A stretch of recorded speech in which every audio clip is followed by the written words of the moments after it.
How in the world did Nicki Minaj, the reigning queen of rap for over a decade, wind up on the losing end of a feud with Megan Thee Stallion? These former collaborators once ushered in a hot girl summer, but now they're embroiled in an all-out beef that demands a deeper investigation. What's at stake? The ultimate hypocrisy.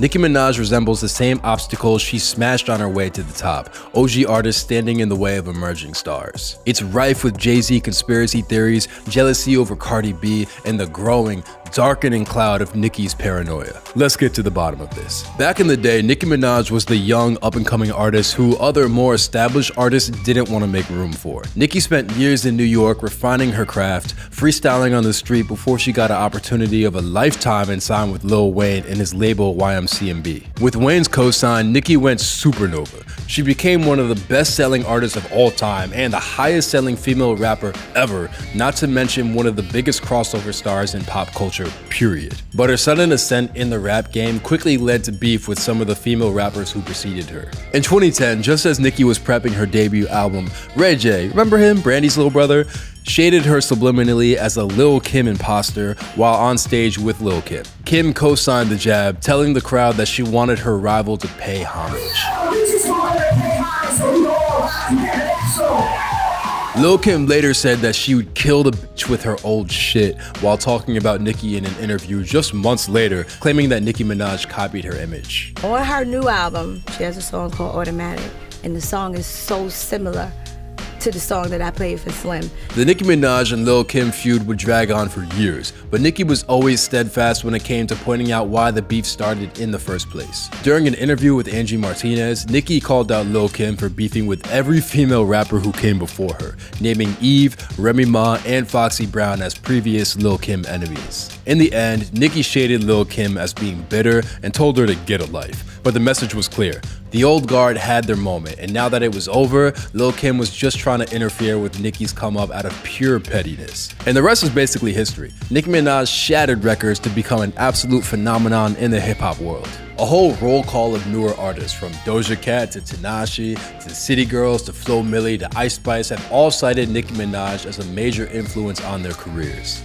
And that, my friends, is where Megan Thee Stallion comes in. Megan came up out of Texas, super influenced by artists like UGK and 3 6 Mafia. But Nicki Minaj was definitely the blueprint for her come up. In one interview, Megan gushed about Nicki's prominence in the rap game and how she was the artist everyone looked up to, mentioning her as not only a personal inspiration, but as an inspiration to other women as a whole. After years of grinding and coming up in the rap game, Megan Thee Stallion had a once-in-a-lifetime opportunity to collaborate with one of her biggest influences. In 2019, Megan Thee Stallion dropped Hot Girl Summer with Nicki Minaj and Ty Dolla $ign. To anybody watching, this was a big moment. Megan was arguably one of the biggest rising stars out there, and Nicki usually seemed averse to working with up-and-coming female artists. Plus, Meg and Nicki even showed up on IG Live together and showered each other in compliments. By all appearances, they really looked like friends.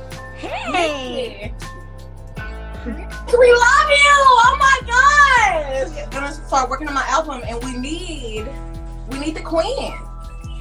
Okay. But just a year later, that would all change when Meg had her biggest song to date with Nicki's arch nemesis. Cardi B and Megan Thee Stallion dropped WAP in August of 2020, and the song became a huge smash. It topped the Billboard charts for weeks, became a pop culture fixation, and set off a firestorm of controversy about sexually explicit lyrics. All that debate only fueled the song's notoriety, further cementing Megan Thee Stallion as a superstar with a blockbuster single. And not coincidentally, this is probably the moment that Megan's relationship with Nicki started to go south. Most likely because Cardi B and Nicki Minaj have had a famously antagonistic relationship and have been openly beefing for years. When Cardi B first broke out with Bodak Yellow in 2017, it cemented her as a peer to Nicki. The song made Cardi B the first female rapper since Lauryn Hill to top the Billboard Hot 100 with a solo song. The thing is, Nicki Minaj has been vocal about wanting to break that very same record for years. Cardi's big breakout moment soon led to open warfare, with fans openly speculating that Cardi and Nicki were dissing each other on their one and only collaborative effort, Motorsport. News leaked that Cardi and Nicki refused to appear on the music video set at the same time, and that Cardi's appearance on the Motorsport single was a total surprise to Nicki. Soon, Nicki was openly attacking Cardi B, calling her a disgusting pig, and insisting that Cardi traded sexual favors to have her music played on the radio. I let people do a lot of bullshit talking about me, and people around the world believe it, but they don't know what type of disgusting pig this person is. But Cardi's commercial success and high-profile wins at the Grammys only fueled gossip that Nicki was pissed at having another female rapper to compete with. That beef exploded into the open during a 2018 fight at the New York Fashion Week where Cardi tried to physically attack Nicki. Cardi blamed the incident on Nicki co-signing rumors that Cardi was a poor mother to her newborn daughter. Megan Thee Stallion working with Cardi B kinda sorta looks like she was picking sides. Jealousy is a real thing in the rap game, and Nicki was looking at two artists she once inspired go on to completely dominate the charts. But with all this gossip of a bubbling Nicki-Megan beef, how would Meg respond? Meg denied rumors that she and Nicki were feuding, but then blogs realized that Megan had unfollowed Nicki on social media. Meanwhile, Meg was giving interviews and praising Cardi for being a real and consistent friend. Then Nicki started claiming that Megan tried to force Nicki to drink alcohol when Nicki was pregnant with her baby. The accusation was so blatant that Megan hopped on social media to call the claim a lie, but Nicki only doubled down, claiming that Megan encouraged Nicki to end her pregnancy. Then Nicki let off a gang of songs that only added fuel to the fire. On Red Ruby the Sleaze, Nicki claimed that she doesn't f with horses since Christopher Reeves, clearly playing on Meg's rap name and Superman actor Christopher Reeves being paralyzed during an equestrian competition. If you know, you know. But then Nicki dropped the line, 40 cal make 'em dance like go-go, which sounded a lot like a reference to Meg being shot by Tory Lanez back in 2020. The Tory Meg situation inspired years of controversy in a highly publicized trial. Tory was eventually convicted of the shooting, but legions of Tory Lanez loyals claimed that Meg had fabricated the accusation for clout. Tory had allegedly screamed dance before firing on Meg, and it seemed like Nicki was preparing to dig into Meg's darkest moments as ammunition for their beef. Some people took notice that this beef seemed to unlock a darker side to Nicki's personality. She'd beefed with other artists, sure, but when it came to the Megan beef, everything came off as uglier, meaner, and more dire. It was almost like Meg's come up was pushing Nicki Minaj to the brink. At this point, you gotta remember that Nicki Minaj had not dropped an album in 5 years. That's damn near a lifetime in the rap game when some artists might drop 2 or 3 projects in just a month. Nicki was at a make or break moment, especially because her last album failed to hit #1 on the Billboard charts. If her big comeback didn't meet expectations, it would be embarrassing, irrefutable proof that she wasn't the artist that she used to be. When Pink Friday 2 finally dropped this past December after years of delays, it broke records and was a huge sales success. The album debuted at #1, but it also made headlines for another diss seemingly targeted at Megan Thee Stallion. On FTCU, Nicki says, "Stay in your Tory lanes, bitch, I'm not Iggy." The backstory here is that Iggy wrote a letter of support on Tory's behalf during his sentencing. When Nicki played coy as to why she wrote that specific bar, everybody could tell she was trying to bait a response out of Megan. I mean, this is not a coincidence. Just a month later, Nicki got the response she was looking for, and I think it may have been more than she bargained for. Megan Thee Stallion dropped her new single, Hiss, but this may as well just have been an atomic bomb. The song's literally just Megan barring out, no hook, no singing. But the line that got the most attention seemed to target a highly controversial aspect of Nicki Minaj's personal life. You see, after pursuing high-profile relationships with celebrities like Nas and Meek Mill, Nicki married her childhood friend Kenneth Petty.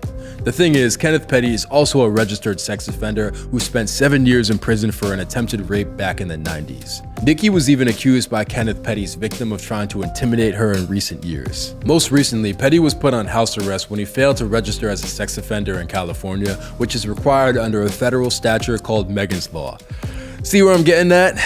Megan took this piece of backstory and put Nicki on blast. On Hiss, Megan said, "These hoes aren't really mad at Megan, these hoes mad at Megan's Law." Whew. Megan didn't mention any names, but everybody knew exactly what she was talking about.